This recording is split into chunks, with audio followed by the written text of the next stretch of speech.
Hello friends. तो जैसा हमने बात किया था कि हम लोग आज से नीट के एग्जामिनेशन तक हम लोग एक एक वीडियोस पर डे हम लोग शेयर करेंगे, ठीक है।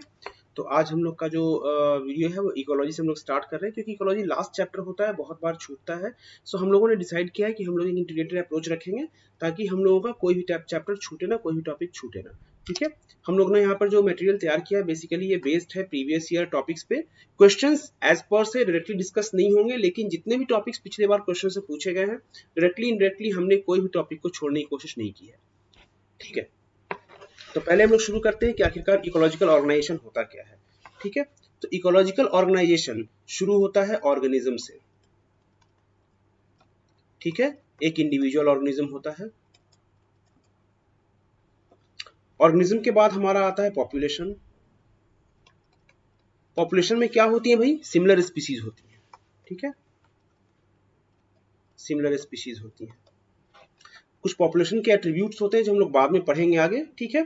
इसके बाद बायोटिक कम्युनिटी होती है, ठीक है। बायोटिक कम्युनिटी क्या होती है? डिफरेंट स्पीशीज, सेम हैबिटेट, जिसमें फंक्शनल इंटरेक्शन हो। फंक्शनल इंटरेक्शन क्या क्या हो सकते हैं ये हम बाद में आगे पढ़ेंगे, ठीक है। कई बायोटिक कम्युनिटी मिलकर एक इकोसिस्टम बनाती है, ठीक है, जो क्लाइमेट जोन्स में बटे होते हैं या क्लाइमेट जोन्स के हिसाब से होते हैं, ठीक है। कई इकोसिस्टम मिलके बायोम बनाते हैं, ठीक है। हमारे प्लेनेट अर्थ में अभी फिलहाल 14 टेरेस्ट्रियल बायोम्स हैं, 12 फ्रेश वाटर बायोम्स हैं एंड 5 मेराइन बायोम्स हैं, ठीक है। कई बायोम्स मिलकर एक पूरा बायोस्फीयर बनाते हैं। और बायोस्फीयर को हम लोग क्या कहते हैं? अगर हम लोग डेफिनेशन वाइज बायोस्फीयर को देखें तो बायोस्फीयर का हमारा एक क्लासिकल डेफिनेशन जो हमारी होती है वो है biologically inhabited part of earth with its physical environment, ठीक है। देखिए ध्यान रहे ये सारे टॉपिक्स जो है ना ये क्वेश्चन बन सकते हैं आपके, ठीक है। तो इसीलिए इन सब टॉपिक्स को बहुत ही ध्यान से डील करना है, ठीक है। चले अब हम लोग आगे आते हैं इन्वायरमेंट के ऊपर, ठीक है।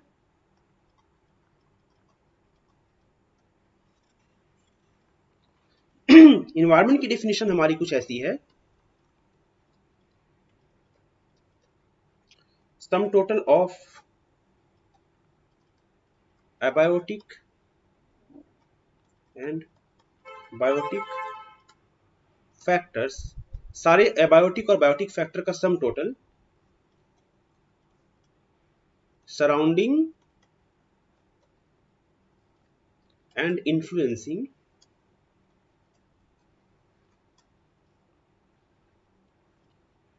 organisms but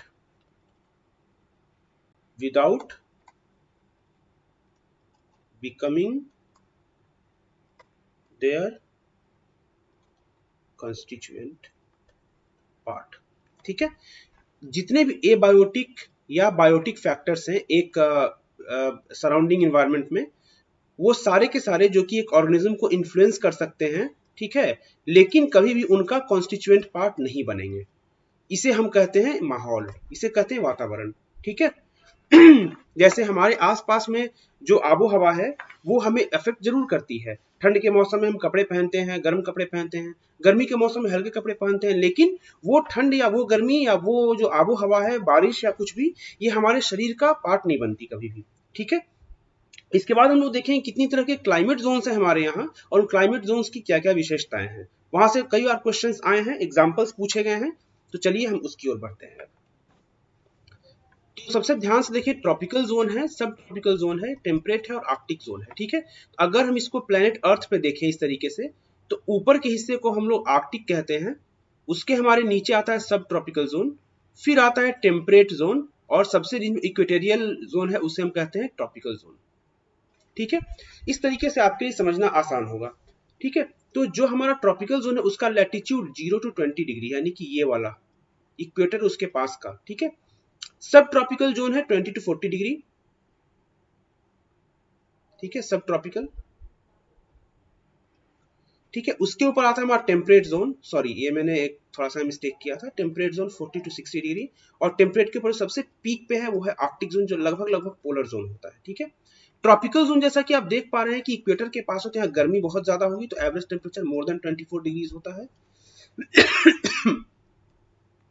ठीक है, आप सब ट्रॉपिकल की बात करें, सब ट्रॉपिकल थोड़ा सा ऊपर है, यहाँ का तापमान 17 से 24 डिग्री होता है। टेम्परेट जोन आर्कटिक के ठीक नीचे, तो थोड़ी सी ठंड यहाँ और होगी 7-17 डिग्री, और आर्कटिक बिल्कुल पोल पे है, यहाँ पे सोलर रेडिएशन बिल्कुल ऑब्लिक पड़ती है, तो यहाँ का तापमान 7 डिग्री से भी कम होता है। ट्रॉपिकल पे विंटर न के बराबर होते हैं। यहाँ पे जो सबसे ज्यादा रेन फॉरेस्ट पाए जाते हैं, साल शोरिया रोबस्टा, ये असम में पाया जाता है। हमारे देश में असम में रेन फॉरेस्ट है। Question and question, these are question points, और ये भी क्वेश्चन पॉइंट है। क्या है, चूंकि हमारे ट्रॉपिकल रीजन में कोई सीजनल वेरिएशन बहुत ज्यादा नहीं होता, सो कैम्बियम एक्टिविटी में हमें कोई भी बहुत स्पेसिफिक डिफरेंशिएशन देखने को नहीं मिलेगा। ठीक है, सब ट्रॉपिकल रीजन में माइल्ड विंटर होता है, डेसिडुअस फॉरेस्ट मिलेंगे हमें। टेम्परेट रीजन जो कि जस्ट आर्कटिक के नीचे के एरिया को कहते हैं, वहां विंटर विद स्नो आपको मिलेगा। हमारे भारत में कहाँ है, जम्मू कश्मीर में क्या मिलेंगे, मिक्स्ड कॉनिफर्स मिलेंगे वहां पे। और आर्कटिक रीजन क्या है, ऑल द ईयर आपको स्नो दिखेगा, आर्कटिक या फिर टुंड्रा टाइप की फ्लोरा वहां पे पाई जाएगी।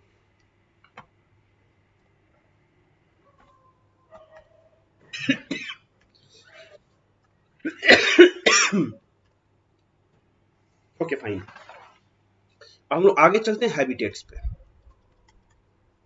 हैबिटेट पे सबसे पहले हैबिटेट की डेफिनेशन देख लेते हैं। ठीक है, specific place delimited by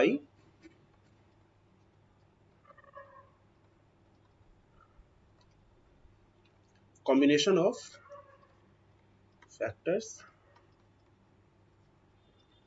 physical features and barriers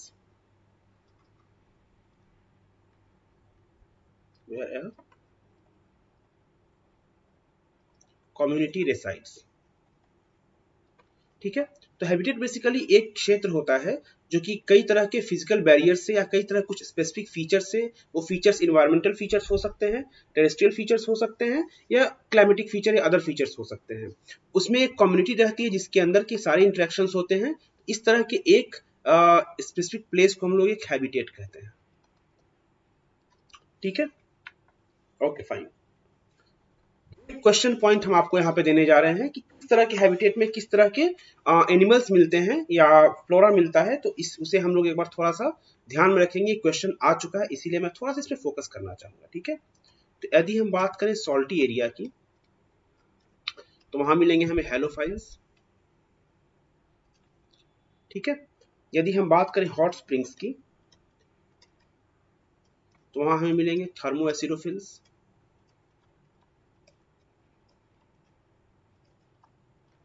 यदि हम बात करें मार्शी एरिया की, तो वहां मिथोजेंस मिलेंगे। और यदि हम बात करें एक्वेटिक की, साइनोबैक्टीरिया मिलेगा। ये हमारा क्वेश्चन आ चुका है। यदि सॉल्टी एरिया वाले को हेलोफाइल्स कहते हैं, तो एक क्वेश्चन मार्क यहाँ पे और है, वो ये है, हु कांट टॉलरेट सैलिनिटी। जो हाई लेवल ऑफ सॉल्ट को टॉलरेट नहीं कर सके, उन्हें हम लोग कहते हैं स्टेनोहेलाइन। यानी हेलोफाइल एंड स्टेनोहेलाइन, ये दोनों एक दूसरे के अपोजिट वर्ड्स हैं। ओके, मिथेनोजेंस एक जगह और पाए जाते हैं, inside the gut of ruminants. Ruminant कौन कौन से जानवर है भाई, गाय। ठीक है, तो इस तरीके से हमें थोड़ी सी इन चीजों को याद रखना पड़ेगा। ठीक है, अब हम एक और टर्म की ओर बढ़ते हैं जिसे कहते हैं नीश। नीचे नहीं पढ़ेंगे इसको, ठीक है। बहुत लोगों से मैंने सुना है कि भाई नीचे, भाई नीचे नहीं, ये नीश है, ठीक है। नीश का मीनिंग क्या होता है, तो बगल में हम अपने पुराने वर्ड हैबिटेट को भी लिख लेते हैं, ठीक है। तो यदि हैबिटेट हमारा एड्रेस है तो नीश हमारा प्रोफेशन है। इसको ऐसे याद रखें ताकि आपको याद रखने में सहूलियत होगी, ठीक है। नीश हमारा प्रोफेशन है, ठीक है। तो नीश क्या है हमारा, ecological environment of habitat delimited by functioning of an organism, ठीक है। मतलब कि एक इकोलॉजिकल एनवायरनमेंट, एक हैबिटेट का इकोलॉजिकल एनवायरनमेंट, ठीक है, जो कि डिलिमिटेड है एक ऑर्गेनिज्म के फंक्शनिंग से। फॉर एग्जांपल यदि मैं कलकत्ते में रहता हूं, ठीक है, तो मैं कलकत्ते में रहता हूं, मैं यहां पर चिकित्सक हूं, लेकिन क्या कलकत्ते में रहने वाले सारे लोग चिकित्सक हैं? नहीं। तो मेरा जो इन्वायरमेंट है, मेरा जो इकोलॉजिकल इन्वायरमेंट है, वो क्या है, वो चिकित्सा का क्षेत्र है, वो मेरा हॉस्पिटल है, मेरा क्लिनिक है, मेरा नर्सिंग होम है, जो भी है, ठीक है। लेकिन यदि आप बात करें एक बैंकर की, तो उसका उसका नीश क्या है, वो बैंकर है, वो बैंक में जाएंगे, ठीक है। जो आईटी सॉफ्टवेयर इंजीनियर्स हैं, उनका क्या है, उनका अपना ऑफिस है, ठीक है, वो अपने ऑफिस में जाकर काम करेंगे, ठीक है, अपने लैब में जाएंगे, अपने कंप्यूटर सेंटर्स पे जाएंगे, ठीक है। तो इस तरीके से एक ऑर्गेनिज्म के हैबिटेट में उसके फंक्शन के आधार पर जो डिफरेंशिएशन होता है, उसे हम नीश कहते हैं, ठीक है। अब एक बात बताएं, जैसे ये भी तो हो सकता है कि एक ऑर्गेनिज्म, जैसे मान लो कि जो आज इंजीनियर था, ये भी तो हो सकता है कि कल को वो कोई और प्रोफेशन में रहा होगा, ठीक है। जैसे फॉर एग्जाम्पल अगर मेरी बात करें तो दिन में मैं अपने चिकित्सा काम में रहता हूं और अभी शाम में मैंने आपको पढ़ाने का काम लिया है, ठीक है। तो मैं अभी अभी मेरा नीश क्या है, जब मैं आपको पढ़ा रहा हूं, मैं अभी टीचर हूं, ठीक है। तो इसी तरीके से आप समझें कि एक ऑर्गेनिज्म अपने डिफरेंट लाइफ साइकिल्स में अलग अलग नीश पे हो सकता है। तो इसमें हम एग्जाम्पल दे सकते हैं, ये मेरे पहले वर्ड में आपको लिख दूं कि one organism can have multiple niche in their life cycle forms, ठीक है। लाइफ साइकिल फॉर्म का क्या मतलब है, बहुत से ऐसे ऑर्गेनिज्म का कि कई तरह का लाइफ साइकिल फॉर्म होता है, larval stage, then adult stage, ठीक है। तो यहां पर मैं आपको एक चीज यहां पे क्लियर कर दूं, फ्रॉग की बात करें तो लार्वा फ्रॉग क्या होता है भाई, टैडपोल, ठीक है, और एडल्ट होता है यहां पे। टैडपोल क्या है, हर्बीवोर है और प्योरली एक्वेटिक होता है, ठीक है। एडल्ट क्या है, कार्निवोर है एंड एम्फीबिया होता है। देखा, बदल गई ना, पूरी पूरी रंगत बदल गई यहां पर, ठीक है। इसी तरह से एक एग्जांपल और है, water bug and water boatman. Water bug और वाटर बोटमैन दोनों के दोनों ही शैलो एज में रहते हैं, शैलो एज में रहते हैं, ठीक है। जहां वाटर बग एक प्रीडेटर है, वहीं वाटर बोटमैन एक स्कैवेंजर है, ठीक है। दोनों रहते तो एक ही जगह पे हैं, लेकिन दोनों का काम बिल्कुल अलग अलग है, ठीक है। जैसे मैंने अपना एग्जांपल दिया, मैं रहता तो कोलकाता में हूं, लेकिन कोलकाता में सारे लोग डॉक्टर तो है नहीं, मैं डॉक्टर हूं, कोई और बैंकर हो सकता है, कोई आईटी इंजीनियर हो सकता है, ठीक है। तो इस तरीके से इस यहाँ पे एक आपको एक कॉन्सेप्ट और है, मैं आपको बाद में फिर से याद दिलाऊंगा जब हम कंपटीशन पढ़ेंगे तब। गॉस हाइपोथेसिस, गॉस हाइपोथेसिस क्या कहती है भाई, two different species can not live for long duration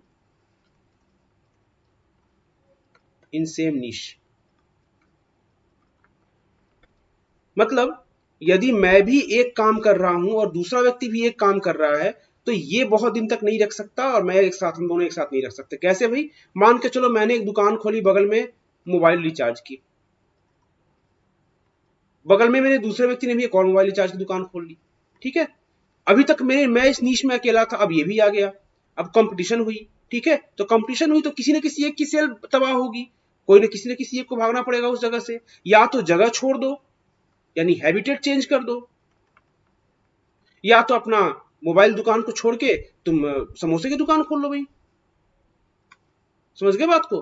तो क्या करो, या तो अपना नीश चेंज कर लो और या तो अपना हैबिटेट छोड़ दो, भाग जाओ। तो यही इसी को गॉस हाइपोथेसिस कहते हैं कि दो डिफरेंट स्पीशीज एक साथ लॉन्ग ड्यूरेशन तक नहीं रह सकती सेम नीश या हैबिटेट में, ठीक है, इसे हम लोग गॉस हाइपोथेसिस कहते हैं। ये कंपटीशन से रिलेटेड है, मैं बाद में जब आऊंगा तो फिर से इसके बारे में डिस्कशन करेंगे कि कैसे होता है ये सारी चीजें, ठीक है। अब हम आते हैं एबायोटिक फैक्टर्स के ऊपर, ठीक है। एबायोटिक फैक्टर में ये प्यारा सा डायग्राम है, ये बहुत बार पूछा जा चुका है भैया, ठीक है, एक बार फिर से देख लो आप, ठीक है। तो जो यहां पे दिख रहा है, ये सीधी लाइन जो दिख रही है, इसे हम कहते हैं रेगुलेटर्स। ये जो लाइन दिख रही है टेढ़ी वाली, इसे हम कहते हैं कॉन्फॉर्मर्स। अरे भैया क्या क्या टर्म सिखा रहे हो, चलो कोई बात नहीं, देख लेते हैं। और ये जो येलो लाइन है, इसे कहते हैं पार्शियल रेगुलेटर्स। क्या क्या सब बोल दिया सर, अजीब अजीब से शब्द है ये, कहां से आ गए ये, चलो कोई बात नहीं, देख लेते हैं। तो हमारे वाई एक्सिस पे है, उसे कहते हैं हम इंटरनल इन्वायरमेंट, और जो हमारे एक्स एक्सिस पे ये हमारा एक्सटर्नल इन्वायरमेंट, ठीक है। इंटरनल इन्वायरमेंट है 20 degree, 40 degree, 50 degree and so on. External है 10 डिग्री, 20 डिग्री, 30, 40, 50, 60, चलो 70, ठीक है, ये एक्सटर्नल इन्वायरमेंट। तो रेगुलेटर्स क्या हैं, सबसे पहले रेगुलेटर्स पे बात करेंगे। रेगुलेटर्स की फीचर है जिनमें होम्योस्टैसिस होता है। होम्योस्टैसिस क्या है भाई? होम्योस्टैसिस है ability to resist the change in internal environment with external environment. मतलब कि हमारे बाहर में गर्मी बढ़ गई तो हमारे शरीर ने गर्म नहीं होना, बाहर की गर्मी बढ़ी है, बाहर की गर्मी बढ़ने दो, हमें हमारे शरीर को गर्म नहीं होना, ठीक है, इसे कहते हैं होम्योस्टैसिस।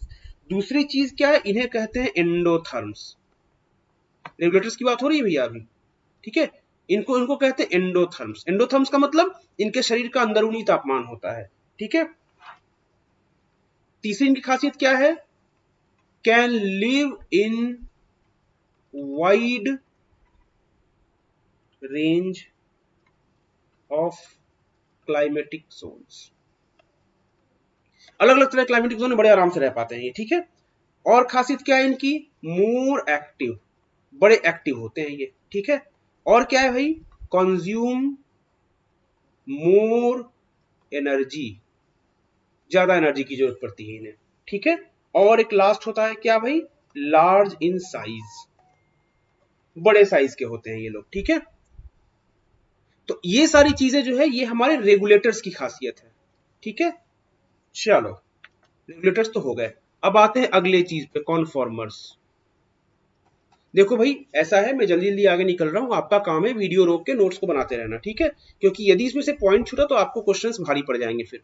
कॉन्फॉर्मर्स क्या है, देख रहे हो आप, बाहर का तापमान, अंदर का तापमान 10, 20, 30, 40, बाहर का तापमान भी 10, 20, 30, 40, मतलब बाहर का तापमान बढ़ रहा है, अंदर का भी तापमान बढ़ रहा है, ठीक है। तो ये चेंज विथ इन्वायरमेंट, ये इन्वायरमेंट के साथ साथ चेंज होते चलते हैं, ठीक है। दूसरी चीज क्या है भाई, इन्हें एक्टोथर्म कहते हैं, ठीक है। तीसरा क्या है, स्मॉलर इन साइज होते हैं ये। चौथा क्या है, होम्योस्टैसिस एब्सेंट होता है, ऑब्वियसली जाहिर सी बात है होम्योस्टैसिस एब्सेंट होगा, होम्योस्टैसिस एब्सेंट होता है इनमें, ठीक है। चौथी बात क्या है, लेस एक्टिव होते हैं, और ये पोलर रीजन में नहीं पाए जाते।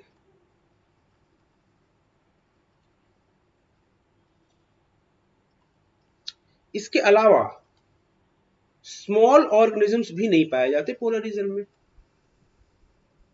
क्यों भाई, क्योंकि उनका सरफेस एरिया बहुत ज्यादा होता है, सरफेस एरिया ज्यादा होता है, जिसके चलते ज्यादा एनर्जी लग जाएगी होम्योस्टेसिस में, इसीलिए उनके पास होम्योस्टेसिस मैकेनिज्म होता ही नहीं और इसीलिए वो कोल्ड एरिया में पाए जाते नहीं। ठीक है, ये मैंने कॉन्सेप्ट वर्बली आपको एक्सप्लेन किया है। यदि आप नोट लिख रहे हैं तो आप नोट्स को लिख सकते हैं। ठीक है, और इनकी एक और कैरेक्टरिस्टिक होती है क्या भाई, ये बहुत कम एनर्जी कंज्यूम करते हैं, कंज्यूम लेस एनर्जी। क्यों भाई, होम्योस्टेसिस एक बहुत बड़ा पार्ट है हमारी बॉडी में, इंटरनल टेम्परेचर मेंटेन करना बहुत बड़ा पार्ट है हमारी बॉडी में, और जब वही नहीं हो रहा तो भाई एनर्जी उतनी जरूरत क्या पड़ेगी, कम एनर्जी में काम चल जाना है अपना। ठीक है, इसके बाद जो आते हैं जो कि बहुत कॉन्सेप्चुअल है वो है ये पार्शियल रेगुलेटर्स।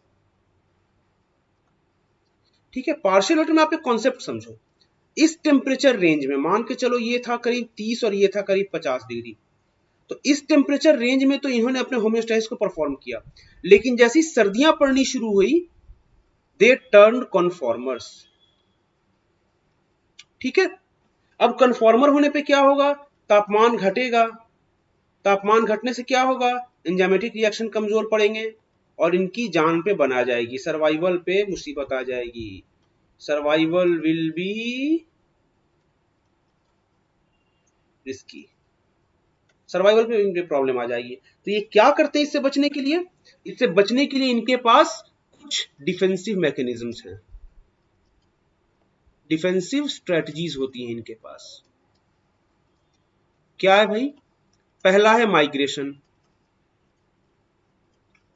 माइग्रेशन में क्या होता है भाई, बर्ड्स जो होती हैं वो नॉर्दर्न पार्ट से जैसे कि साइबेरिया से उड़ के इंडिया की ओर आती हैं इन विंटर। ठीक है, क्यों, यहाँ पे विंटर बहुत ज्यादा होती है, बहुत बहुत ज्यादा तापमान नीचे चला जाता है और वो जो माइग्रेटरी बर्ड्स हैं वो यहाँ पे सर्वाइव नहीं कर पाती, तो इंडिया आ जाती हैं during the winter part. Okay, चलिए सेकेंड हमारा क्या है भाई, सस्पेंशन। ठीक है, सस्पेंशन में क्या होता है, स्पोर फॉर्मेशन, जनरली प्लांट्स में होता है, प्लांट्स या फिर छोटे यूनिसेलुलर प्राणियों में होता है। ठीक है, स्पोर फॉर्मेशन सीड्स में होता है, यूनिसेलुलर प्राणियों में होता है। ठीक है, तीसरा हमारे पास क्या है, हाइबरनेशन। हाइबरनेशन ये विंडोज वाला कंप्यूटर वाला हाइबरनेशन नहीं है, ये पोलर बियर्स हाइबरनेट होते हैं। ठीक है, सोते हैं, ऐसा कहा है ना, पोलर बियर सोते हैं। ठीक है, तो पोलर बियर जो हाइबरनेशन में उनके पूरे शरीर की गतिविधियां कमजोर पड़ जाती है, धीमी पड़ जाती है और सो जाते हैं वो लंबे समय के लिए। ठीक है, उनका शरीर ऐसा बना हुआ है कि वो ऐसा कर पाते हैं। ठीक है, हाइबरनेशन। उसके बाद क्या है, डायापॉज। ठीक है, डायापॉज में क्या है, suspended development.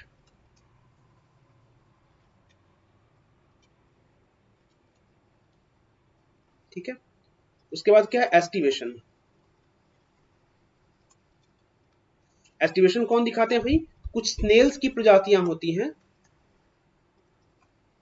And some fish होती है, कुछ मछलियां होती हैं।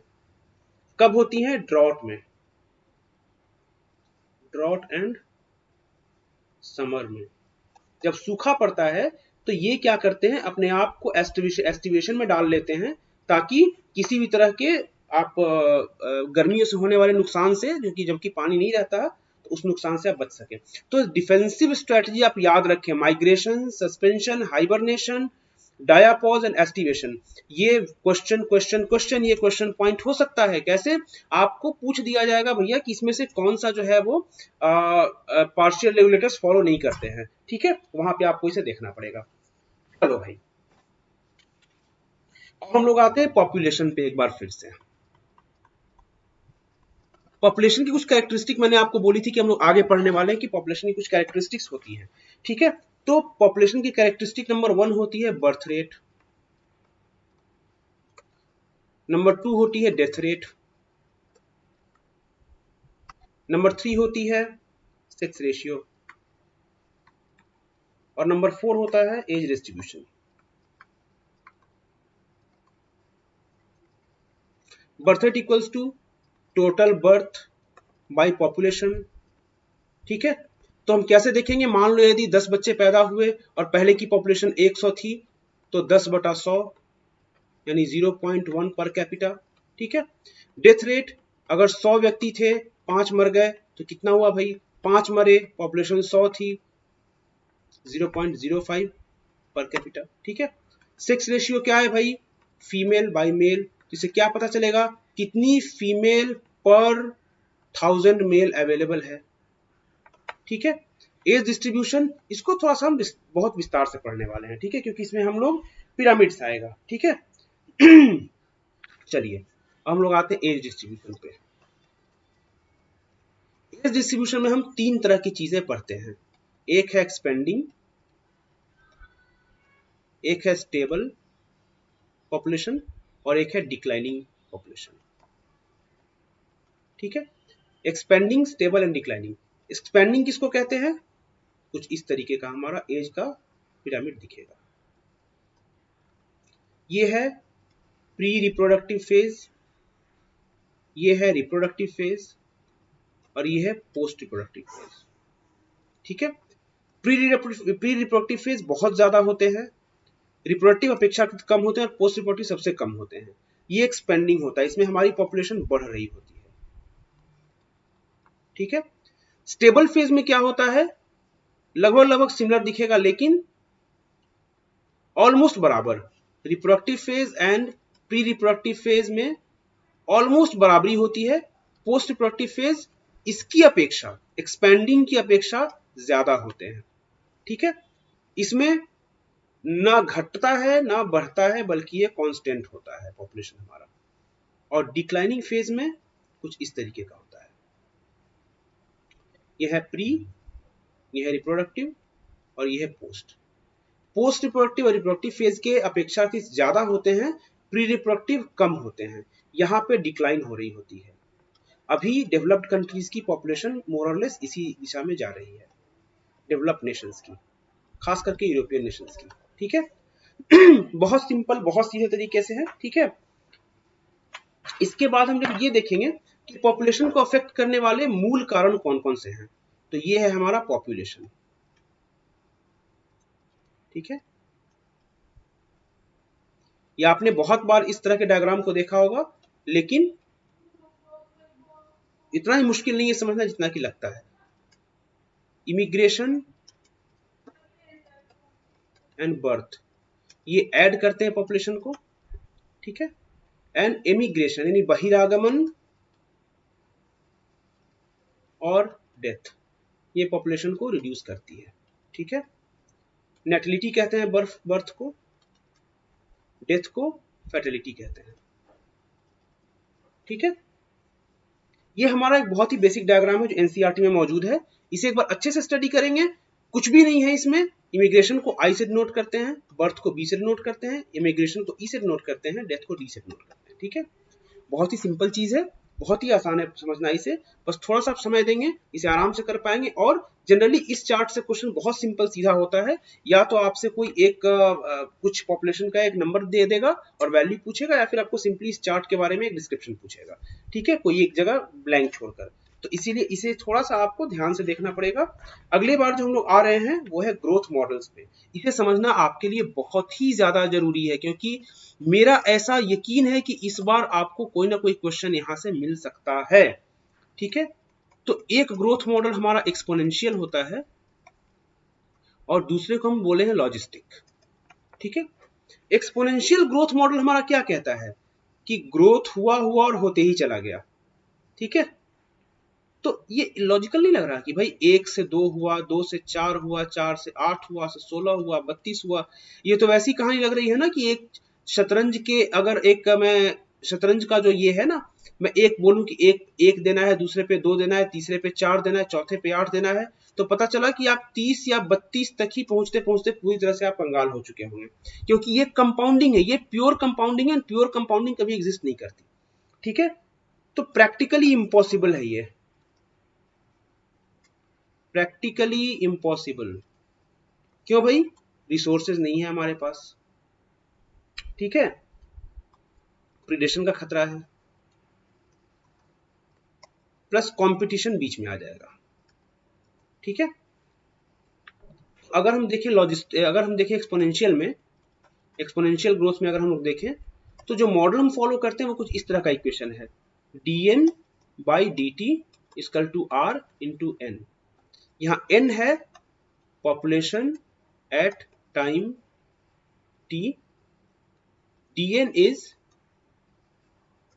Rate of change, sorry change, dn by dt है रेट ऑफ चेंज, और r है हमारा intrinsic rate of natural increase. ठीक है, इसके बारे में सिर्फ यही जानना है और इस इक्वेशन के बारे में ज्यादा डिटेल में जानने की हमें जरूरत नहीं है। ठीक है, हमें जानना है वो है लॉजिस्टिक ग्रोथ। लॉजिस्टिक ग्रोथ नाम से पता चल रहा है बहुत लॉजिकल चीज बोलता है, ये बहुत लॉजिकली ग्रोथ को डिफाइन करता है। ठीक है, इसे जिसने पहली बार दिया था इसका इक्वेशन, उनका नाम है वॉलहर्स्ट पर्ल लॉजिस्टिक इक्वेशन। इन्होंने क्या कहा था, इन्होंने कहा था dn by dt, चलो यहां तक तो ठीक है, rn 1 minus n by k। पहले यहां पे हम लोग इसके वेरिएबल्स को समझ लें कि क्या है। dn by dt हम लोग जान रहे हैं rate of change with time, rate है वहां टाइम आएगा, r सेम है हमारा, ठीक है, intrinsic rate of natural increase, n हमारा है population at time t, k है हमारी कैरिंग कैपेसिटी। ये हमारा एक नया कॉन्सेप्ट यहां पे लॉन्च हुआ है। तो कैरिंग कैपेसिटी क्या है, तो हम लोग पहले ये मानकर चलते हैं, एक बार फिर से हम लोग लिख लेते हैं dn by dt equal to rn 1 minus n by k।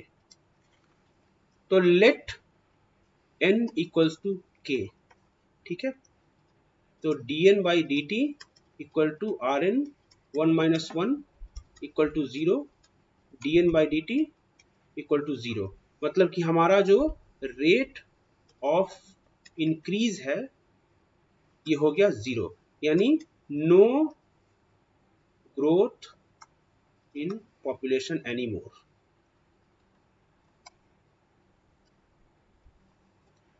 Definition यहीं से आ गई, कैरिंग कैपेसिटी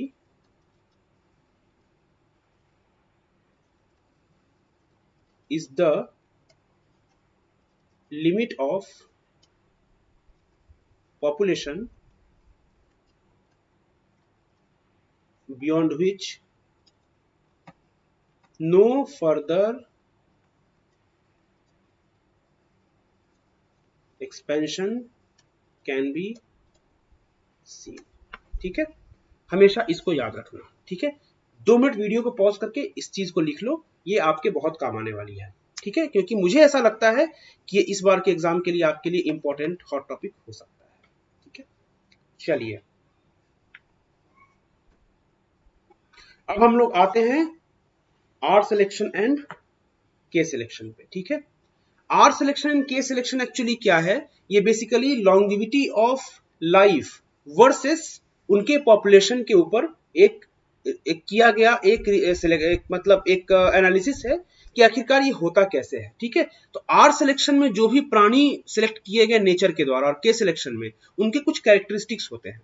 आर सिलेक्शन में क्या होता है कि प्राणियों को बढ़ने के लिए एबंडेंट रिसोर्सेज होते हैं, नेटिलिटी हाई होती है। ठीक है, जैसे मान के चले एक रैबिट की कहानी ले, ठीक है, तो रैबिट एक बार में 5-6 बच्चे पैदा कर सकती है। ठीक है, उसके पास खाने की तो कमी होती नहीं, पूरी ग्रासेस होती हैं, तो वो अपने जनसंख्या को अनलिमिटेड बढ़ा सकते हैं, लेकिन अनलिमिटेड बढ़ा नहीं पाते, क्यों, प्रीडेशन बीच में आ जाता है। ठीक है, तो प्रीडेशन इनका इतना ही खतरनाक होता है कि due to predation they never reach carrying capacity.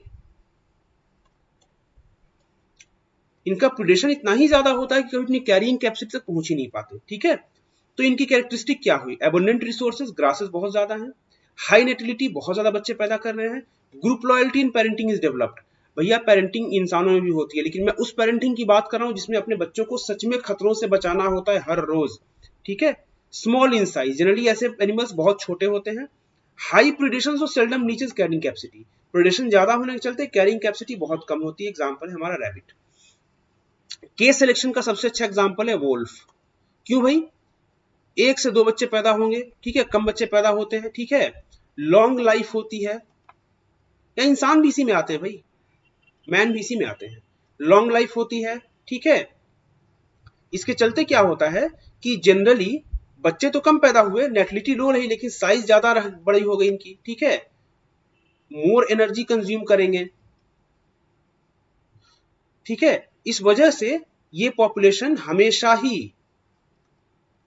Eight carrying capacity पे ही रहती है। इनमें एक प्रॉब्लम होती है वुल्व्स में, ठीक है, ग्रुप लॉयल्टी नहीं होती और पेरेंटिंग उतनी डेवलप नहीं होती, ठीक है। तो यहाँ पे देख लें लिमिटेड रिसोर्सेज, ठीक है, हमारे और आपके और भेड़ियों के लिए रिसोर्सेज लिमिटेड होते हैं क्योंकि ऑब्वियसली कार्निवोरस हैं, इनको दूसरे के ऊपर डिपेंड होना पड़ता है। लो नेटिलिटी, कम बच्चे पैदा होते हैं। No group loyalty in parenting नहीं होती। लार्ज साइज, साइज बड़ा होता है इनका। लॉन्ग लाइफ होती है। Population exist at carrying capacity, example wolf, ठीक है। यहाँ पे आपको सिर्फ कैरेक्टरिस्टिक्स को याद रखना है, बेसिकली समझने की चीज है थोड़ी सी, ठीक है। आर सिलेक्शन, के सिलेक्शन, आर फॉर रैबिट रख लीजिए और के फॉर आप वोल्फ, कुत्ता, ऐसे करके समझ सकते हैं, ठीक है। तो ऐसा आप करके आप चीजों को याद रखने की कोशिश कर सकते हैं, ठीक है।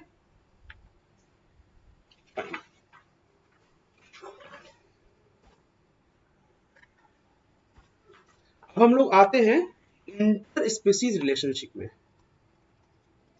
इंटर स्पीसीज रिलेशनशिप मैंने क्या बताया था शुरू में, ये कहां पर देखने को मिलेगा हमें? बायोटिक कम्युनिटी में।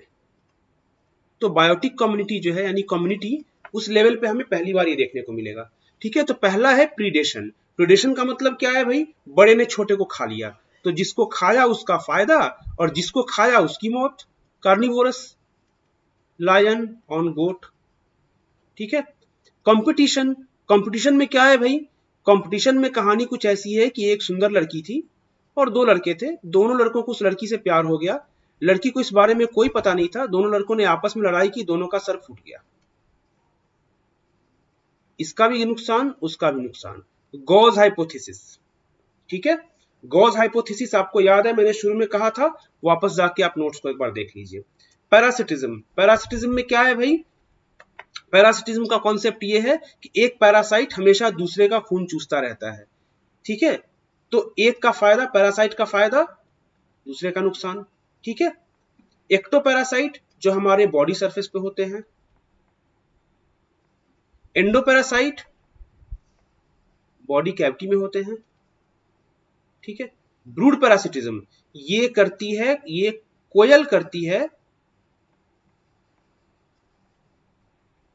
क्रो के खिलाफ, कौवे के खिलाफ। कोयल अपने अंडे कौवे के घोंसले में डाल देती है, उसे घोंसला बनाना नहीं आता। Amensalism is very very important, question mark. Amensalism का मतलब क्या है? बड़े अजीब किस्म के इंसान होते हैं भाई ये, ठीक है। ये सच बोलूं तो ये भाई बहुत ही अलग किस्म के लोग होते हैं। क्यों? हमारा नुकसान नहीं होगा, तुम्हारा नुकसान, हमारा नुकसान तो नहीं होगा, चलो ठीक है, फायदा भी नहीं होगा, लेकिन मैं तेरा नुकसान जरूर कर दूंगा। जैसे पेनिसिलियम स्टेफाइलोकोकस को जन्मने नहीं देता, तो भाई पेनिसिलियम का क्या फायदा होगा स्टेफाइलोकोकस को मारकर? कोई फायदा नहीं होगा, मजे के लिए मार दिया भाई, चलो ठीक है। तो ये actually psycho killer kind of लोग होते हैं। These are psycho killer kind of entities. अपने मजे के लिए दूसरे को मार दिया, लेकिन इस साइको किलिंग एटीट्यूड से हमें बड़ा फायदा हो गया। पेनिसिलियम से हमने एंटीबायोटिक तैयार किए और एंटीबायोटिक्स में हम कॉन्सेप्ट ऑफ एमेंसलिज्म का यूज करते हैं, ठीक है। ये very very important, it's a question point, याद रखें। कॉमेंसलिज्म मतलब क्या है? कॉमेंसलिज्म का मतलब है भैया हमारा फायदा हो लेकिन तुम्हारा नुकसान नहीं होने देंगे, ठीक है। भैया आप बहुत बड़े करोड़पति हो, बिलियनियर हो, मुझे 100 रुपए दे दो, अपने बिलियंस में से मुझे 100 रुपए दे दो, आपका कुछ नहीं होने वाला, लेकिन मेरे 100 रुपए से मेरा दिन का खाना आ जाएगा। तो ये इस तरह का नेचर होता है कॉमेंसलिज्म का। कैटल के साथ एग्रेट का होता है, क्लाउनफिश के साथ एनिमोन का होता है। एपीफाइट्स, एपीफाइट्स क्या होते हैं? ओवर अदर प्लांट ग्रो करते हैं, ओवर अदर ट्रीज ये ग्रो करते हैं, इससे दूसरे ट्री को कोई ये पैरासाइट से अलग होते हैं, ठीक है। सबसे अच्छा म्यूचुअलिज्म, ठीक है। तुम्हारी भी जय जय, हमारी भी जय जय, मैं भी फायदा उठाऊं, तुम भी हमसे फायदा उठाओ, ठीक है, एक हाथ से लूंगा एक हाथ से दूंगा। क्या है लाइकेन? लाइकेन के फंगस पार्ट को क्या बोलते हैं? माइकोबायोन्ट, जो कि फिक्सेशन देता है, और अलगी पार्ट को क्या बोलते हैं? फाइकोबायोन्ट, जो कि न्यूट्रिशन देता है। क्योंकि लाइकेन क्योंकि फंगस अपना खाना पका नहीं सकता, तो अलगी से वो खाना पकवाता है, और अलगी बेचारी, अलगी के पास जड़ वड़ कुछ होता नहीं है, तो फंगस फिक्सेशन देता है। और इन दोनों की जोड़ी ने, इन छोटे मियाँ बड़े मियाँ की जोड़ी ने बड़े बड़े कमाल ढाए हैं, आगे दिखाएंगे आपको। माइकोरिजा पाइनस के रूट्स में होता है फिक्सेशन के लिए। चलिए अब हम लोग आगे बढ़ते हैं। एक बीच में एक थ्योरी है, इसे कहते हैं principle of competitive exhaustion.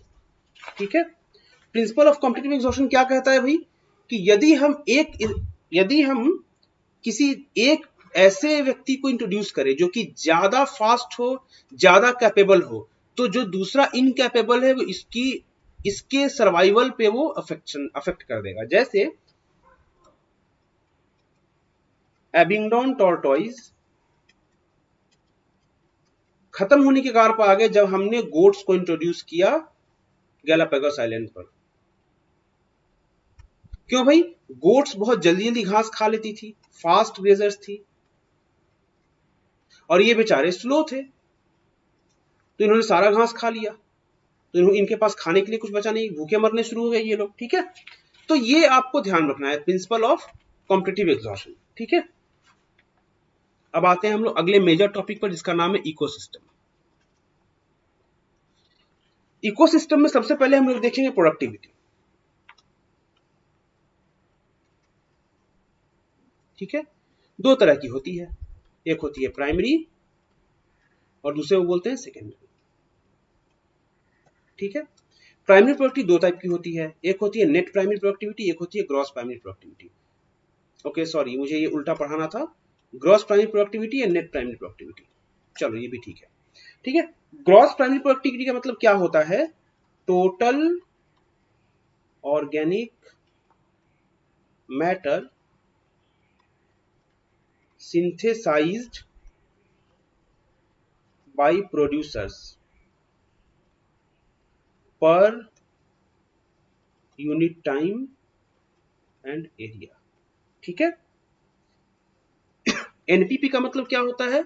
GPP minus respiratory losses. ठीक है, अब कुछ चीजें यहां पे देख लेते हैं हम लोग। ठीक है, डीप सी में प्राइमरी प्रोड्यूसर्स क्या होते हैं? Archie bacteria.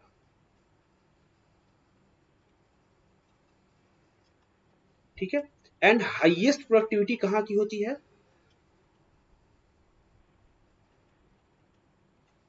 ये होती है कोरल रीफ्स की। माइंड इट, दोनों क्वेश्चन पॉइंट्स हैं। डीप सी में archaebacteria are the primary producers, and highest productivity कहां पे हमें मिलेगी? वो है कोरल रीफ्स में। ठीक है, इस चीज को हमें ध्यान देना है, बहुत अच्छे से ध्यान देना है। ठीक है, सेकेंडरी प्रोडक्टिविटी क्या होती है हमारी? Resynthesis of organic matter by consumers. ठीक है, ये डिक्रीजेस विथ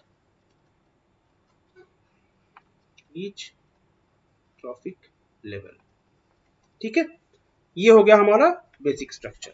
चलें, इसके बाद हम लोग आते हैं अगले कॉन्सेप्ट जो है डिकम्पोजिशन का। डिकम्पोजिशन के हमारे पास तीन मेथड्स होते हैं। पहला होता है फ्रैगमेंटेशन, दूसरा होता है कैटाबॉलिज्म, एंड तीसरा होता है लीचिंग। ठीक है, फ्रैगमेंटेशन का मतलब अर्थवर्म एग्जाम्पल है, क्या करती है? सॉइल को स्मॉल पार्टिकल्स में ब्रेक डाउन कर देती है, गुड फॉर फार्मर्स। कैटाबॉलिज्म में क्या होता है? बैक्टीरिया है, डिट्राइटस को दो चीजों में कन्वर्ट करता है, ह्यूमस में एंड CO2 H2O मिनरल्स में। इसे हम लोग कहते हैं मिनरलाइजेशन और इसे हम लोग कहते हैं ह्यूमिफिकेशन। ठीक है। लीचिंग में क्या है, substances formed are subjected to leaching और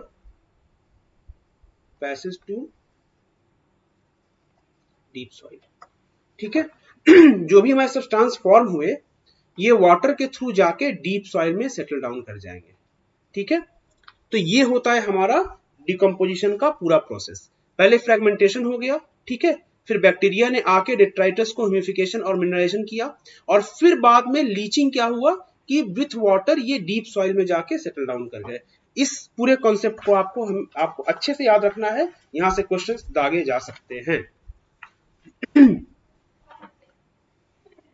आते हम एनर्जी फ्लो में। ठीक है। एनर्जी फ्लो में सबसे नीचे से हम स्टार्ट करेंगे। प्राइमरी प्रोड्यूसर्स ये कौन होते हैं, जो कि सोलर एनर्जी का यूज करके एनर्जी को पहली बार प्रोड्यूस करते हैं। Phytoplanktons, grass and tree. Phytoplanktons कहां, ओशियानिक में मिलेंगे हमें, ग्रास ट्री टेरेस्ट्रियल में मिलेंगे हमें। ठीक है। उसके बाद प्राइमरी कंज्यूमर्स जो होते हैं जूप्लैंक्टन्स, काऊ एंड गोट, ये जनरली हर्बीवोर्स होते हैं। ठीक है। अब इनके ऊपर फीड करने वाले जो होते हैं वो होते हैं कार्निवोर्स। ठीक है। जैसे कि वुल्फ, बर्ड, फिश। ठीक है। तो क्या करते हैं, काऊ के ऊपर, गोट के ऊपर वुल्फ फीड कर सकता है, बर्ड और फिश क्या करेंगे, फाइटोप्लैंक्टन, जूप्लैंक्टन के ऊपर फीड करेंगे। तो ये कार्निवोर्स होते हैं। और सबसे ऊपर मैन, लायन, टाइगर, चीता, ये क्या है, ये टॉप कार्निवोर्स है। मतलब ये क्या करेंगे, इनके ऊपर फीड करेंगे। ठीक है। तो यहाँ पे एक थ्योरी होती है, ठीक है, जिसे हम कहते हैं लॉ ऑफ थर्मोडायनेमिक्स। ठीक है। तो यहाँ पे दो लॉ यूज होती है। नंबर वन, जो डायरेक्शन ऑफ एनर्जी होती है यूनिडायरेक्शनल होती है, यूनिडायरेक्शनल फ्लो होती है, यानी कि ऑलवेज इस डायरेक्शन में एनर्जी फ्लो होगी नीचे से ऊपर की ओर। ठीक है। तो यहाँ पे खासियत क्या है भाई, एनर्जी जो है neither formed nor destroyed but transformed. Transform हुई, एक से दूसरे फॉर्म में, दूसरे से तीसरे में, तीसरे से चौथे में ट्रांसफॉर्म हुई, बट नहीं बनी, नहीं डिस्ट्रॉय हुई। और दूसरा हमारे पास क्या है, every step energy is dissipated, there is some dissipation of energy at every stage. तो हमें क्या चाहिए होता है, हमें क्या चाहिए होता है basically, we need to put energy should be put in to avoid disorderliness। हमें हर लेवल पे एनर्जी यहां पे देनी पड़ेगी ताकि ये पूरा सिस्टम डिसऑर्डर्ड ना हो जाए। ठीक है। तो ये दो थ्योरीज हैं, दो लॉज हैं जो कि हमेशा एनर्जी फ्लो जो है वो फॉलो करता है। ठीक है। Okay fine. अब हम आते हैं फूड चेन्स के ऊपर। ठीक है। फूड चेन क्या होता है भाई, तो फूड चेन में हमें, हमारे पास बेसिकली जो है वो तीन तरह के फूड चेन्स होते हैं। पहला को बोलते हैं पैरासाइटिक फूड चेन, ये सिंपलेस्ट ऑफ ऑल है। क्यों भाई, आप चाहे हर्बीवोर हो, आप चाहे कार्निवोर हो, या आप चाहे प्रोड्यूसर हो, पैरासाइट पे जाके आपकी कहानी खत्म हो जाती है। Very simple. ठीक है। जो सेकेंड टाइप का हमारा फूड चेन है उसे कहते हैं डेट्राइटस फूड चेन। ठीक है। इसकी खासियत यह है, it is found in terrestrial ecosystem. ठीक है। begins with detritus। ठीक है। और यदि डेट्राइटस में लिग्निन या काइटिन ज्यादा हो तो ये स्लो होता है थोड़ा सा। ठीक है। अब इस फूड चेन को एक बार जरा हम समझ लेते हैं।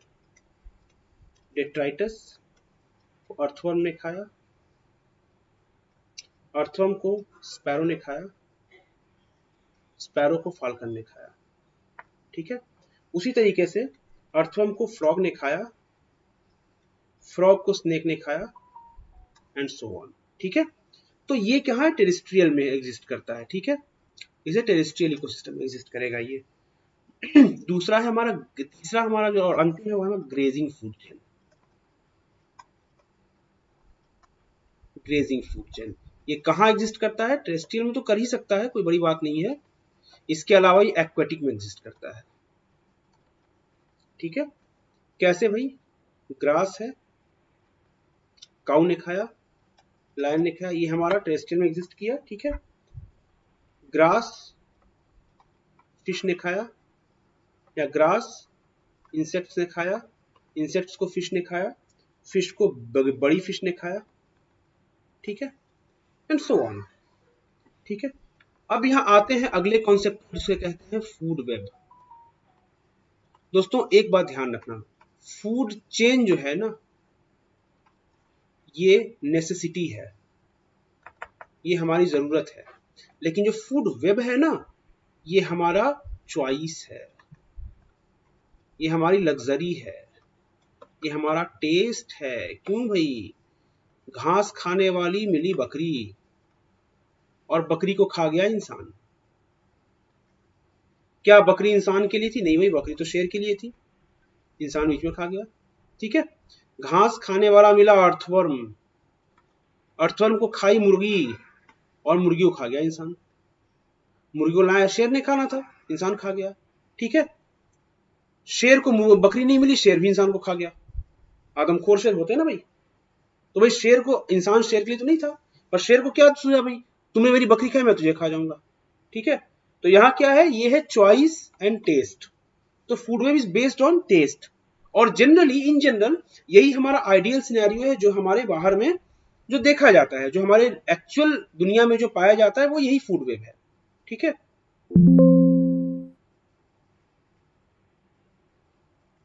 वो फूड वेब ही होता है बेसिकली, ठीक है।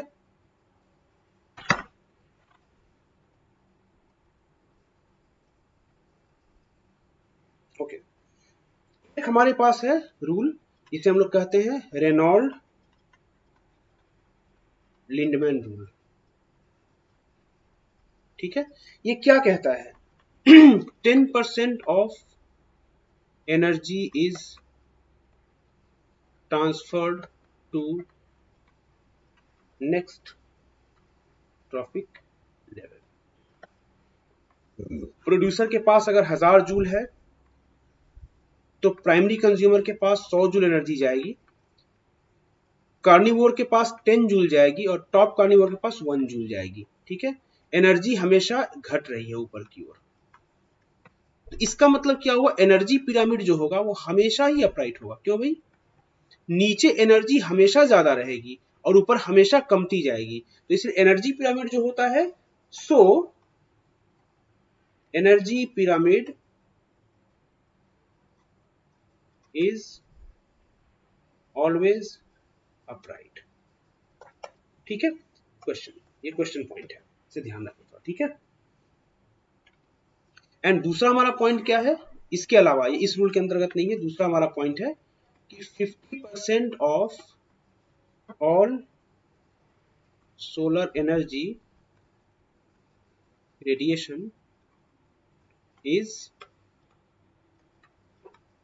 photosynthetically active radiation. ये फैक्ट है, ये क्वेश्चन पॉइंट है, इसे आप याद रखना, ठीक है। ओके, अब हम लोग आगे चलते हैं, ठीक है। आगे चल के हम लोग पढ़ेंगे फिलहाल पिरामिड ऑफ नंबर्स, ठीक है। तो यहाँ पे हम लोग पढ़ते हैं पिरामिड ऑफ नंबर्स। ग्रासलैंड की अगर बात करें, ठीक है, तो ग्रासलैंड पे ग्रास बहुत ज्यादा होते हैं, 7-8 मिलियंस, 8 to 10 मिलियंस में होते हैं। उसे खाने वाले हर्बीवोर्स कितने होते हैं भाई, 2 से 3 लाख हो सकते हैं। कार्निवोर कितने होते हैं, 1000 से 2000। उसके ऊपर जो टॉप कार्निवोर होते हैं वो 4 से 5, बहुत हुए तो 6-7 हो सकते हैं।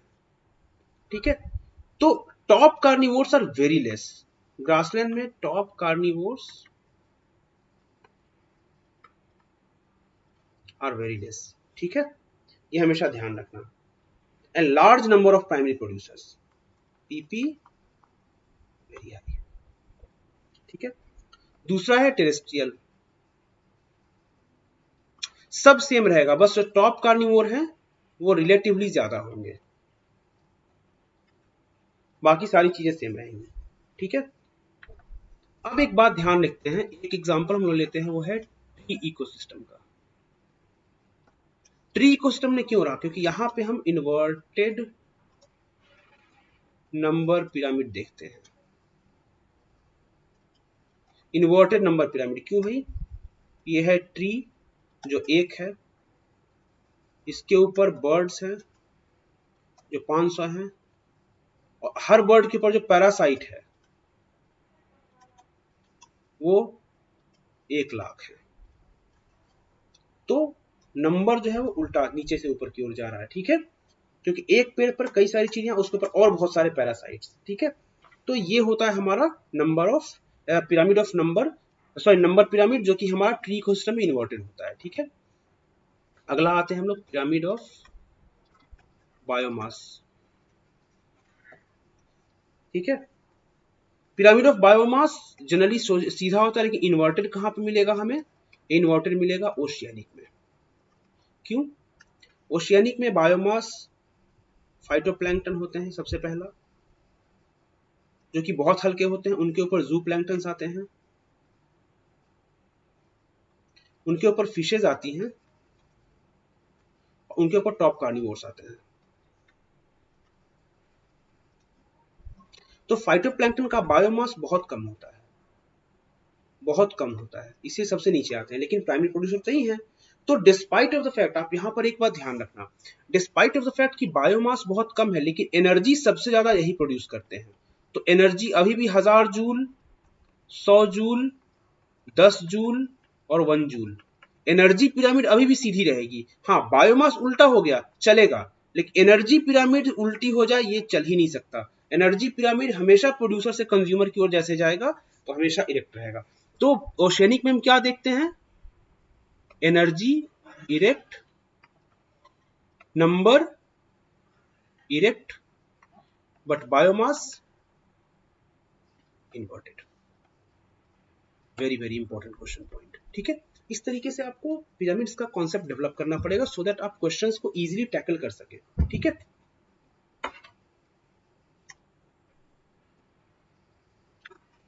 ठीक है, अब आते हैं हम लोग अगले चैप्टर पर, जिसका नाम है इकोलॉजिकल सक्सेशंस। इकोलॉजिकल सक्सेशन का डिफिनेशन पहले हम लोग देख लेंगे यहां पर। ठीक है, डेफिनेशन है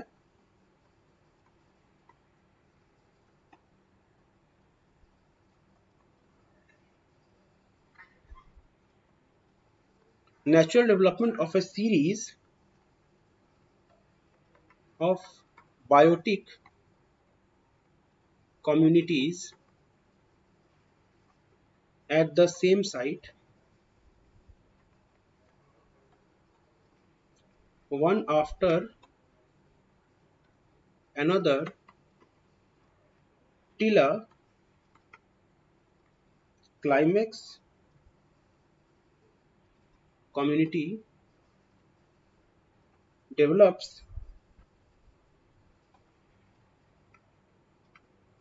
which doesn't change further because it is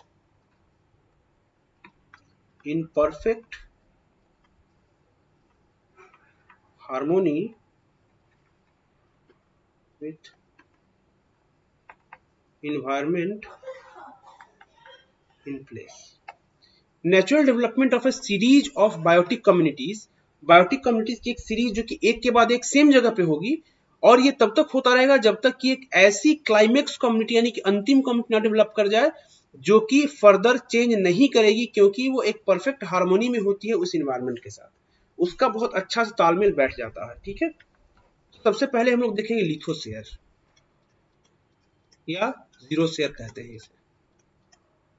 lithosphere का मतलब स्टोन पे या रॉकी सरफेस पे जो सक्सेशन होगा। तो जो पहली प्रजाति आती है, जो पहली स्पीशीज आती है, उसे हम लोग कहते हैं पायोनियर। तो यहाँ पायोनियर स्पीशीज है लाइकेन। मैंने कहा था ना लाइकेन ये फंगस और अलगी की जोड़ी बड़े बड़े कांड किए हैं इसने। अब देखो क्या करता है, ये इरोजन करती है पहले, इसके बाद मॉसेज आते हैं जो सॉइल डिपोजिशन करवाते हैं थोड़ा थोड़ा, उसके बाद एनुअल ग्रास आएगा, एनुअल ग्रास आएगा और सॉइल बढ़ेगी इसके बाद, ठीक है। फिर पेरिनियल ग्रास आएगा, पेरिनियल ग्रास, फर्दर सॉइल बढ़ेगा प्लस थोड़ा सा इसमें जो शेड ऑफ होगा, जो इसके घास पत्ते जो शेड ऑफ होंगे तो उससे थोड़ा सा बायोलॉजिकल कंटेंट भी बढ़ेगा, ठीक है। इसके बाद लास्ट जो क्लाइमेक्स हमारा होगा वो होगा हमारा रेन फॉरेस्ट, ठीक है। इनका काम है सॉइल को होल्ड करना, सॉइल होल्डिंग बढ़ेगी, ठीक है। ऐसे करके हमारा लिथोस्फीयर यानी कि पत्थर को हम लोग मिट्टी में हमने कन्वर्ट कर दिया। Please mind it, pioneer, lichen, question point याद रखना है आपको, ठीक है। LMAPC ये याद रखना है, LMAPC। इसी पूरे के पूरे आपको सीक्वेंस में आपको ये याद रखना पड़ेगा, ठीक है। आप नोट्स बना सकते हैं वीडियो रोककर, मैं आगे की ओर जा रहा हूं, ठीक है। इसके बाद आता है हाइड्रोस्फीयर। ये थोड़ा सा डिफिकल्ट है, थोड़ा सा लंबा है, ठीक है।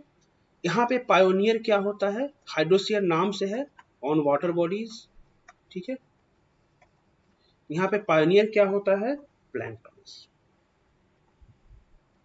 प्लैंक्टन्स के ऊपर जू प्लैंक्टन्स फीड करते हैं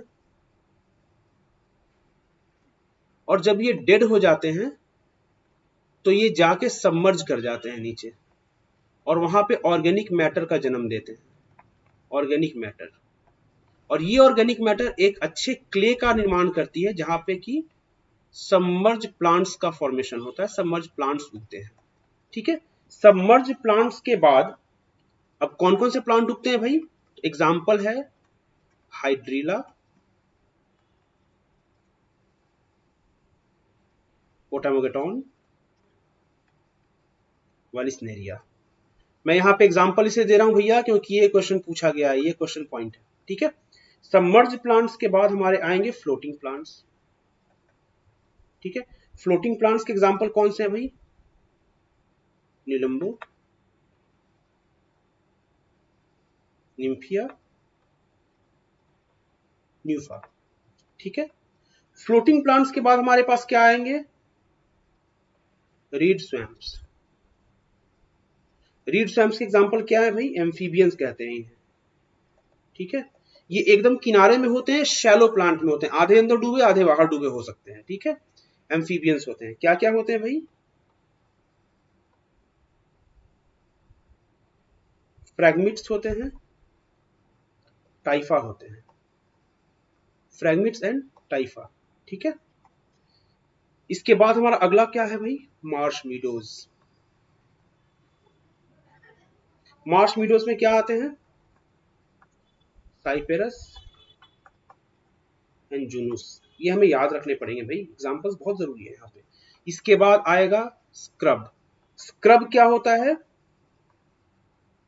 कर्नस। छोटे मार्श मीडोज वो होते हैं जो कि गीली मिट्टी में होंगे, ठीक है। गीली मिट्टी, किनारे की गीली मिट्टी होती है वहां पे होते हैं ये।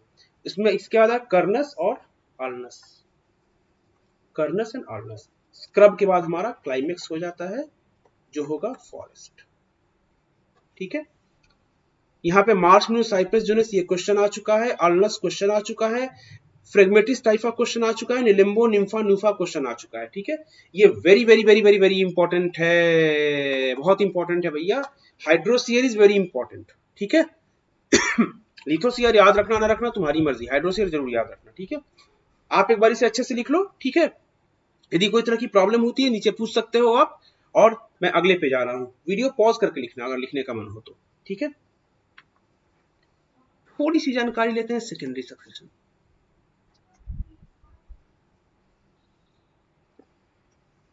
सेकेंडरी सक्सेशन में क्या है भाई?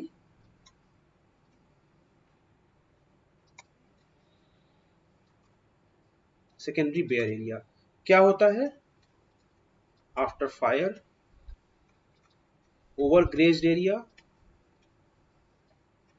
लैंडस्लाइड, अर्थक्वेक, क्लीन्ड एरिया,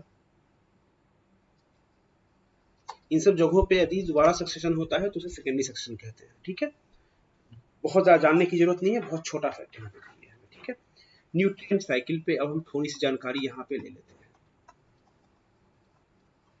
मैं सिर्फ वही चीजें आपको पढ़ा रहा हूँ जो सीरीज एग्जाम से पूछा जाता है, फालतू की मैं बकवास में इस 15 दिन के सेशन में नहीं करूंगा, ठीक है।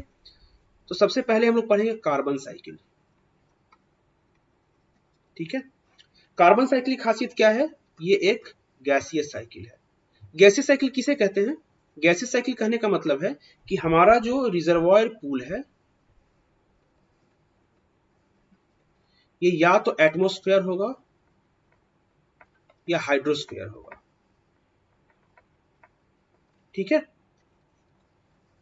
या फिर रिजर्वॉयर पूल या साइक्लिंग पूल भी हो सकता है, ये एटमॉस्फेयर या hydrosphere.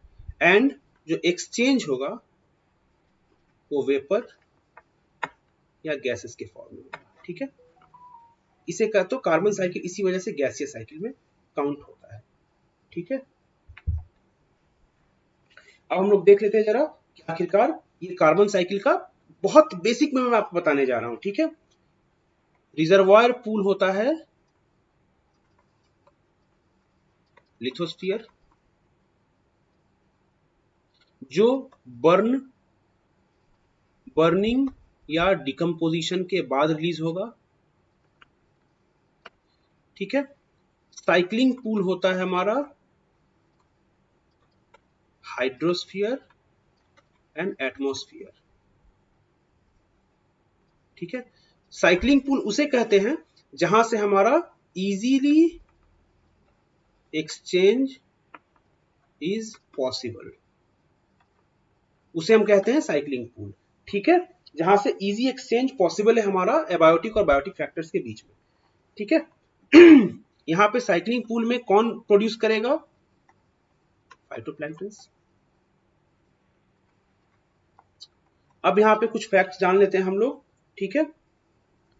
Largest reservoir is sea water, ठीक है। आपको फैक्ट्स बस इतने ही जानने हैं, ठीक है। कार्बन साइकिल में फैक्ट्स इतने ही जानने हैं, इससे ऊपर जानने की कोई बहुत ज्यादा जरूरत नहीं पड़ती है। अगर डिटेल जानना है तो हमारे प्लेटफॉर्म जो हमारा आ रहा है प्रेप फाउंडेशन, वहां पे डिटेल वीडियोस आपको मिल जाएंगी, प्लीज आप उसे रेफर करें। फिलहाल मेरा काम है एग्जामिनेशन में आपके काम को आसान करना, ठीक है। राइट, फास्फोरस साइकिल थोड़ा देख लेते हैं। छोटी सी साइकिल है ये, इसलिए इसको मैं पूरा ही बता देता हूँ, ठीक है। फास्फोरस साइकिल एक सेडिमेंट्री साइकिल है, एक सेडिमेंट्री साइकिल है। सेडिमेंट्री साइकिल किसे कहते हैं? जिसका रिजर्वॉयर पूल और साइक्लिंग पूल या तो रॉक हो या सॉइल हो एंड एक्सचेंज इन्हीं दोनों में से होता हो, ठीक है। चलिए जरा फास्फोरस साइकिल को अच्छे से देख लेते हैं। कंज्यूमर है हमारा यहाँ पर, ठीक है। कंज्यूमर डेड होने के बाद या फिर कुछ होने के बाद डेट्राइटस में कन्वर्ट हुआ, डेट्राइटस सॉइल में जाके मिल गया, सॉइल से ये अपटेक हुआ बाय प्रोड्यूसर्स यानी प्लांट्स, प्लांट से लिटर फॉल हुआ, it went to detritus again and soil से कुछ रनअवे भी हुआ। रनअवे कहां पे हुआ? एक तो लीचिंग हुई और दूसरा एल्यूमिनियम फेरस के साथ वो कंपाउंड्स बन गए जो कि अनअवेलेबल हो गए, और सॉइल के साथ जो हमारा रिजर्वॉयर पूल है वहां भी हमारा कुछ पार्ट चला गया जो कि हमारा रॉक है। ठीक है, तो ये है हमारा पूरा फास्फोरस साइकिल का फंडा। ठीक है ठीक है, अब हम एक कॉन्सेप्ट लेते हैं बायोडाइवर्सिटी का। ये हमारा आज का आखिरी चैप्टर होगा। ठीक है, बायोडाइवर्सिटी। ठीक है, बायोडाइवर्सिटी बेसिकली तीन तरह की होती है। एक को बोलते हैं अल्फा, दूसरे को बोलते हैं बीटा, और तीसरे को बोलते हैं गामा। एक मैं आपको डायग्राम दिखा रहा हूं, इसको ऐसे आप समझना, बहुत आसान हो जाएगा आपके लिए, बिलीव मी।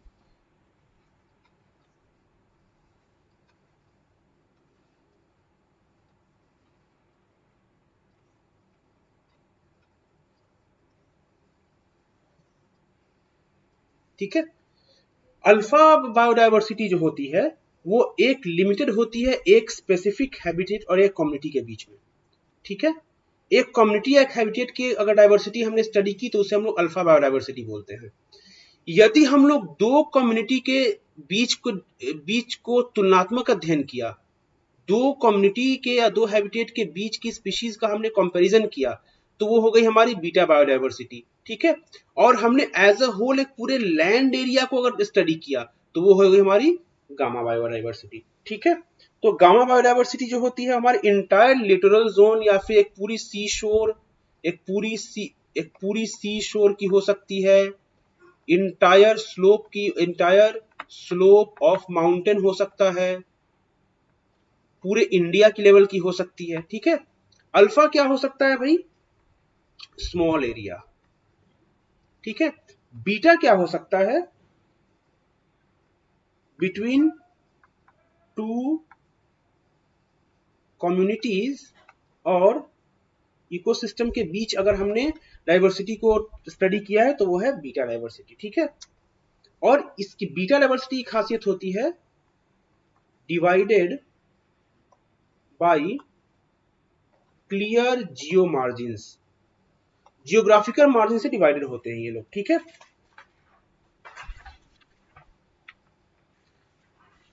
अब हम लोग अगली चीज देखते हैं, patterns of biodiversity.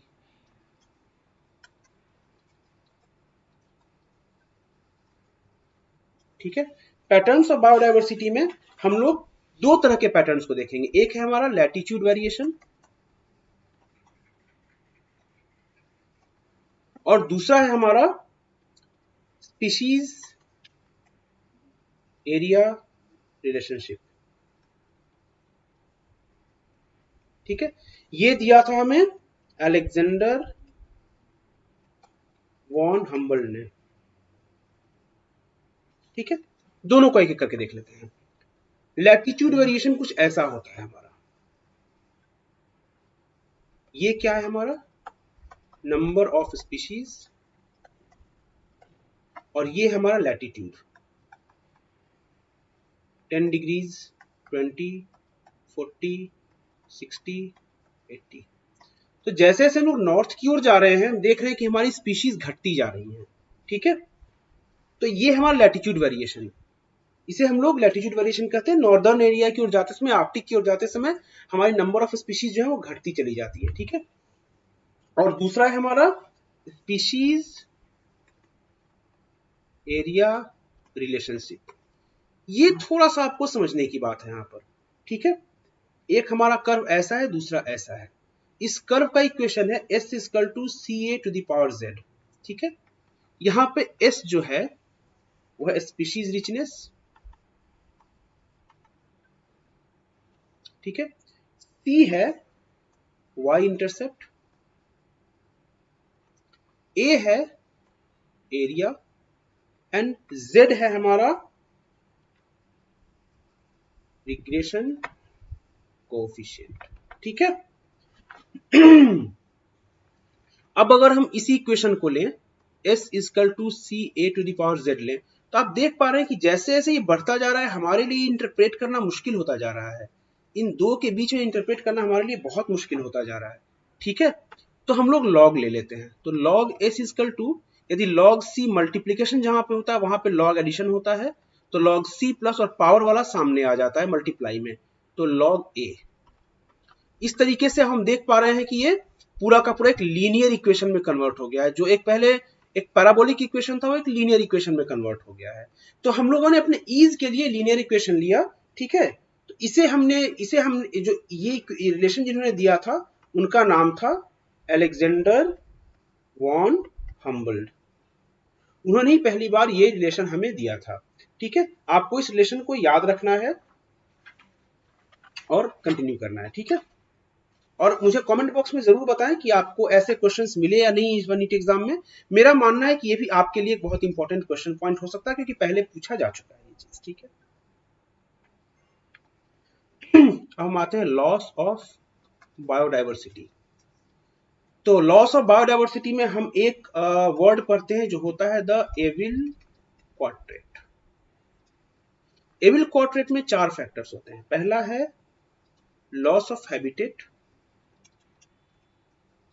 And fragmentation.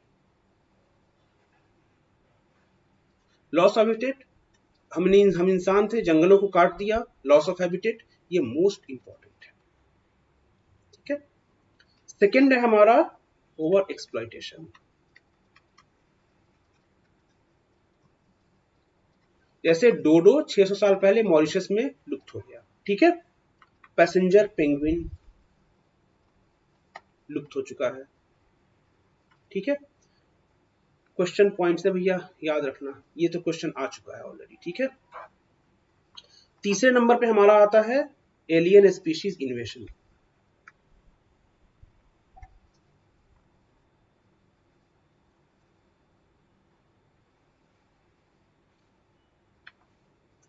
Alien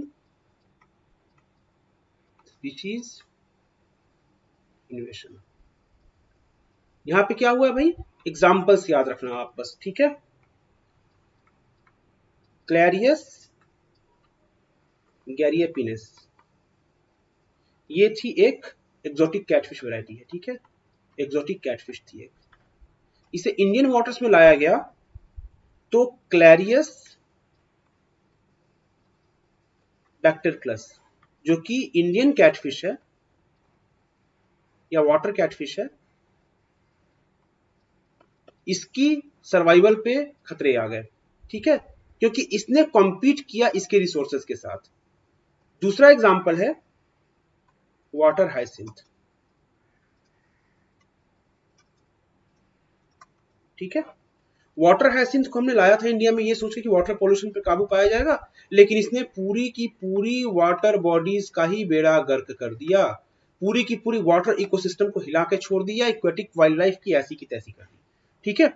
तो इसीलिए ये एक तरह से एलियन इन्वेशन के चलते ऐसा हुआ था, ठीक है। और चौथा है वो है को एक्सटेंशन, ठीक है। को एक्सटेंशन मतलब क्लेवेरिया एक ट्री था, ठीक है। क्लेवेरिया ट्री का जो फ्रूट था उसका एंडोकार्प इतना ज्यादा सख्त था कि इसे डोडो चिड़िया के गिजार्ड में, जो गिजार्ड स्टोन्स थे वो इसको तोड़ते थे और तब ये जर्मिनेट होता था।